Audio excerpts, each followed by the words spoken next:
So I hear you want to slow cook and you want to put things in the crock pot and just set it and forget it. All right. I mean, I'm not mad at that, but we got to make sure you're cooking it right.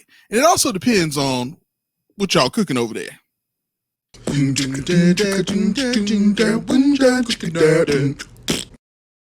is your boy BK, aka B Season on IG, aka Chef Boy RBK, aka what y'all cooking over there. And that's the name of this show. And apparently what y'all want to be cooking over there is some stuff in the crock pot. Okay, I know there's a lot of you moms out there, a lot of you people who are quite industrious that can't be messing around all day with pan searing and sous vide and all of these other cooking techniques. And some of the best thing that you can do, especially if you're homeschooling kids right now, the best thing you can do is put something in a crock pot, set it up, forget about it, come back 8 hours later, and you're good to go. Not mad at it. I understand it's a necessary evil, but it can be evil. And so this episode, it's focused on a tasty video titled 5 Hearty Slow Cooker Recipes. Now, here's my thing with slow cooker recipes. Just throwing it in, you know, I'm always about cooking things to a gourmet level, cooking it right, just like the channel's called. So I'm never going to want to give you tips to just set something and it comes out looking crazy. On top of that, too, a lot of y'all watch these videos and you have unrealistic expectations of what things are going to look like when they come out. And then you get home and now you hashtag nailed it on IG and people making fun of your food and your family looking at this ain't how it looked in the video. I want to make sure your expectations are managed so that you can be set up for success, not failure. So let's take a look at this recipe. I've seen some of these recipes. I've seen some interesting things. So I'm interested to see what's going to happen. I'm going to help y'all get the exclusives. Exclusive. The player way. Exclusive. The pro tips on how to decode what's going on here. So let us go right on in to the video. All right. Copyright. Nah, you ain't gonna get me. All right. Barbecue sauce, brown sugar. Okay, so we got some barbecue action right here. What we gonna do? Barbecue. Now, already off the bat. Okay, hold on. Timeout, flag on the play. Hold on. Okay, I look, y'all. They talking about making baby back ribs in the crock pot. I know, right? And that kind of crazy. That's just. I'm not saying you can't have good ribs out the crock pot. I know there's some of y'all out there who love and swear by ribs in the crock pot, and that's a necessary evil. You can't always get outside. Sometimes it's raining outside. Sometimes you don't have the time. I understand it, but baby back ribs off the grill, cooked low and slow, will never be beaten by some ribs that you put in the crock pot. Okay. Now, I'm not saying that you can't have great ribs. I'm just saying it's not the same thing. So I'm going to be super critical of the situation, and I bet not see something on these ribs that don't belong there because they saying these ribs came out the crock pot. So let's see what they talking about in here. All right, salt and pepper. All right. Another thing I'm really critical about with the ribs, let's go back here, is they just put salt and pepper on the ribs.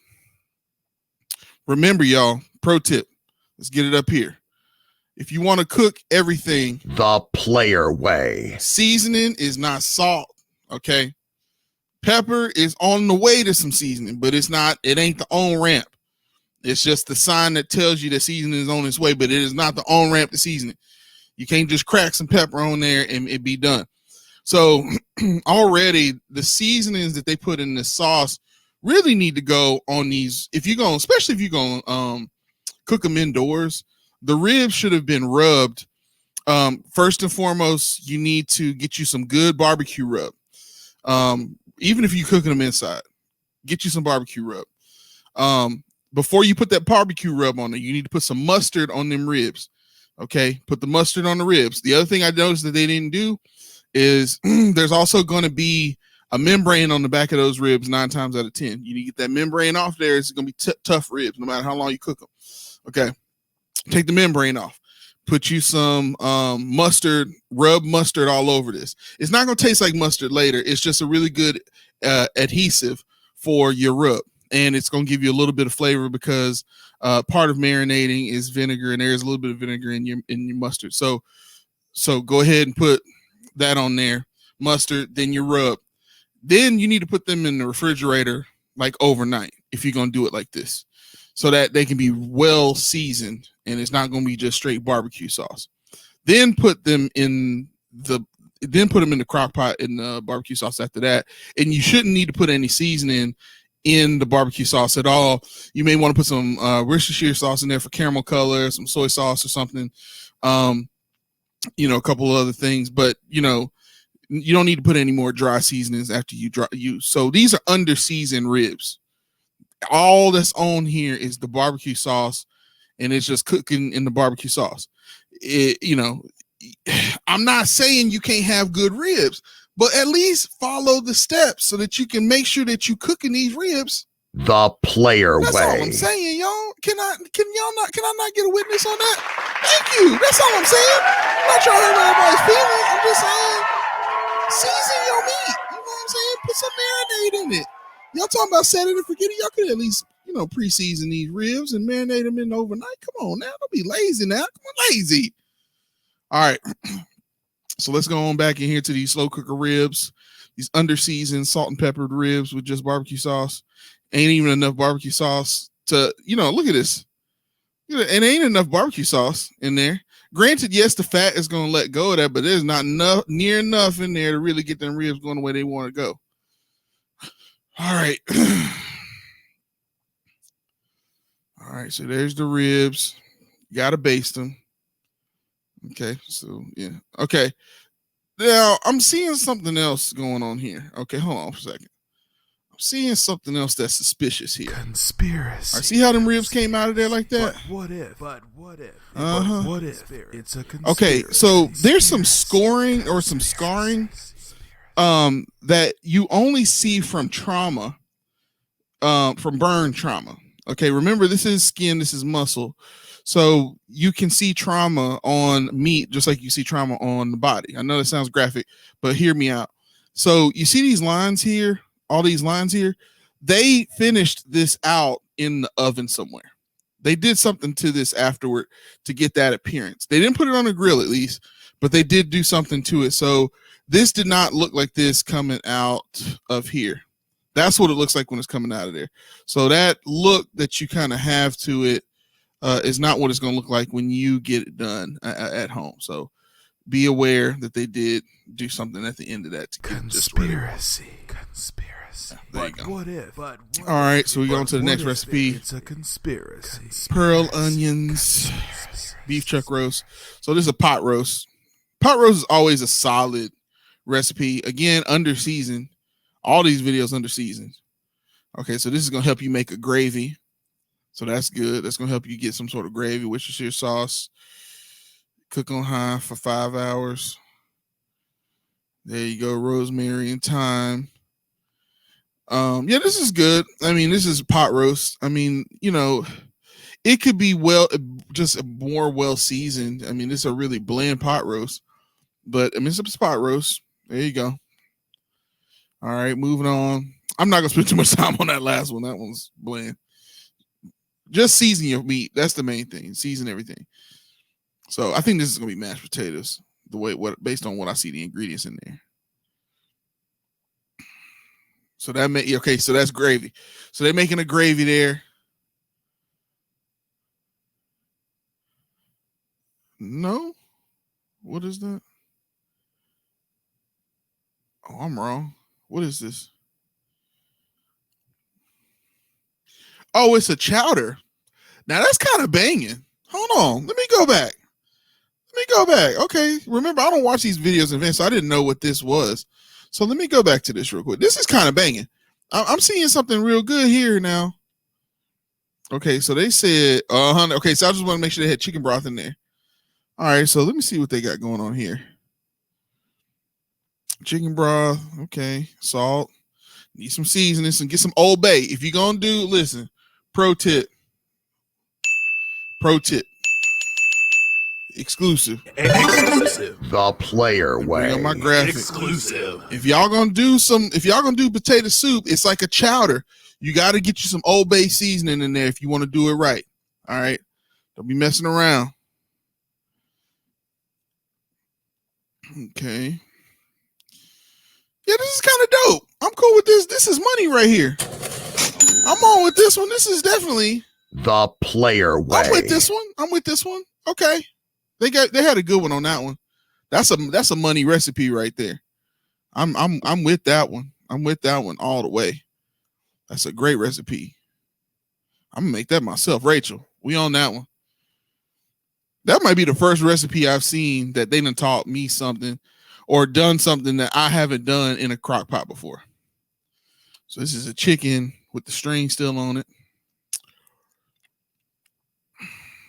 Okay. So they grilled it. Okay, so at least they admitted they grilled it at the end. Okay. It's chicken grilled. Okay. The only thing I would say, let me go back on this because it does not say this. Let me go back to this. Okay, so it says on high for 4 hours, grill 10 minutes, let it rest for 10 minutes. The only thing I would say is if you're gonna do this recipe, and this is gonna be this is a major pro tip right here that they did not tell you on there. The player If way. you're going to put that Exclusive. chicken in that crock pot like that, before you put the chicken in the crock pot, you need to boil a little water. And what you need to do is you need to, that chicken, because you're going to grill it later, if you don't follow this step, you're going to have a hard time getting crispy skin. So what you need to do is before you make the chicken and put it in the crock pot, you need to boil some water, and you need to kind of pour that boiling water over the outside of that chicken on all of the parts of that chicken that you want to get crispy. Here's why. That chicken has the main source of fat is on the outside of it, which is the skin. That fat, if you let it sit in that crock pot all day, it's going to get gummy. So you need to introduce some trauma to that skin so that it'll crisp up and thin out. It'll thin out for you and crisp up later. So apply some boiling water to the outside of that chicken. Boiling water, not just hot water out of your faucet. 212-degree water. Apply that to the outside of that chicken so that you can get crispy chicken skin later. Because then you're going to put it in there for 4 hours. Now, before you put that in there for 4 hours, after you apply the hot water to the chicken skin, let it cool down. And then what I want you to do is I want you to get you some butter and get some lemon pepper seasoning, or even just some lemon and some pepper and a little bit of Old Bay. Mix it up into kind of like a compound butter. And then I want you to combine that together. Now, don't melt it. Don't melt the butter. You need the butter to be still solid. You want it to be, malleable in your hands. Malleable is the wrong word because that applies to metal. But like you want it to be tangible, not runny. Okay, it still needs to be fatty. And then what you're gonna do is you're gonna put that butter, compound butter, underneath that chicken skin, because what a lot of people don't know is you can't just put seasoning on top of chicken skin and it will not penetrate that, because fat, remember the skin is a bunch of fat. Okay. So that membrane, that season's not going to penetrate through that all that well in this particular preparation. It does in certain cases where you're cooking the skin. For example, like if you're doing fried chicken, it can penetrate because that skin is going to be, there's a lot of heat being applied to that chicken and it's getting crispy. So other things can penetrate to that. But in this particular case, it's not going to. So you need to put some butter in between that skin and in between that bird, in between that bite. All right. So that's the pro tip on that particular situation. So remember, my tip number one in this particular case, and number one tip on the chicken is going to be apply boiling water to the chicken if you want to have crispy skin later after you get it out of the crock pot and you sear it. Number two in this particular situation is make sure you put some butter or some sort of seasoning in between the skin and actual muscle, so the breast meat, thigh meat, what have you, put something in between there before you put that in there so they can really soak in there and get it. And if you got an injector, that's even better. Okay. So that's the key to really making sure you get some really well seasoned chicken so that it's not bland and it tastes so good. Okay. So that's my tips there on the chicken. My biggest thing with a lot of these, recipes is just everything's just under seasoned. All right, so sirloin steak. Okay. Then cut up the steak, sirloin, sesame oil, minced garlic, brown sugar.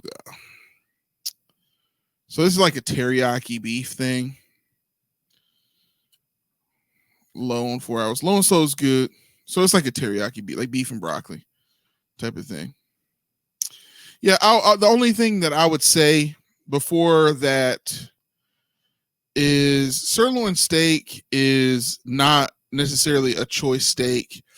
It's definitely not a choice steak when it comes to like a steakhouse situation. It's a lower cost steak because it is not in the prime cuts part of the cow. It's not a terrible cut. It's a pretty good cut because it still has got some subcutaneous fat. Subcutaneous fat is what people call marbling. Okay, is the street term for that. So there is some subcutaneous fat, which means you got flavor and it's a bit more tender. But sirloin is getting more toward the chewier part of the cow. So when you cut up before you cut up that meat, what I would say is get you a meat hammer. Again, I got you another exclusive for you to make sure you're cooking it right. Exclusive. The player Okay, way. so Exclusive. before you cut up that steak, when it's still whole, get you a freezer bag, like a Ziploc freezer bag. Make sure it's a freezer bag because it's tougher. Put your steak inside there. Make sure you get as much oxygen out of it as possible. Then pound that steak out. Pound it. And actually, when you're pounding it, kind of pound it out a little bit. So what's going to happen is that steak is going to flatten out and it's going to spread out.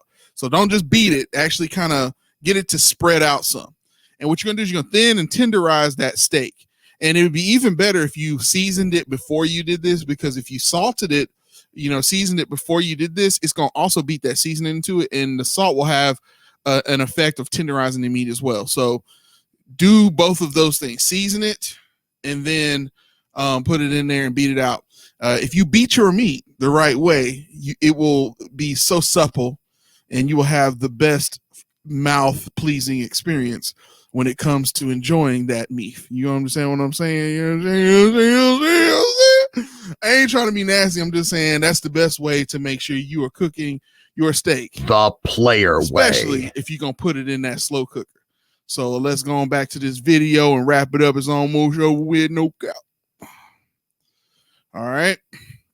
And it's going to be even more chewy and supple if you do the things I'm saying with that situation. Otherwise, it's going to be real chewy. That's going to be some chewy steak if you don't follow those steps I just gave you. And there you go. It's a comfort food. We might have to come down to the low and slow country food. But yeah, I just gave y'all some real good tips on making sure you are cooking everything the way you need to be able to cook it, the player way, cooking it right. That's the name of this channel. I've been your boy BK, B Season, on the ones and twos, making sure y'all are cooking everything inside your kitchen the player way. And I've given you all the exclusives you need. Exclusive. So the next time I see you, Exclusive. you better have an answer to what y'all cooking over there.